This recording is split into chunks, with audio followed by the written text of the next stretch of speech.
எச்சமுடையோராக இருந்து கஷ்டங்களையும் சகித்து கொண்டிருக்கின்றாரோ அத்தகைய நன்மை செய்வோரின் கூலியை நிச்சயமாக அல்லாஹ் ஒருபோதும் வீணாக்க மாட்டான் என்று யூசுப் அலைஹிஸ்ஸலாம் அவர்கள் சொன்னார்கள். அதற்கு அந்த 10 சகோதரர்களும், அல்லாவின் மீது ஆணையாக நாங்கள் உமக்கு தவறு இழைத்து விட்டோம், அல்லாஹ்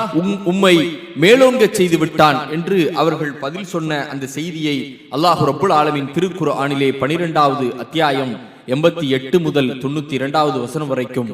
சொல்லுகின்றார். பிறகு யூசுப் அலைஹிஸ்ஸலாம் அவர்கள் தன்னுடைய தந்தை யாக்கூப் அலைஹிஸ்ஸலாம் அவர்களுக்கு கண் பார்வை இழந்த செய்தியை அறிந்ததும், இந்த சட்டையை நீங்கள் அவரிடம் கொண்டு செல்லுங்கள், அவருடைய தலையிலே இதை வையுங்கள், இந்த சட்டையை வையுங்கள், இறைவன் நாடினால் நிச்சயமாக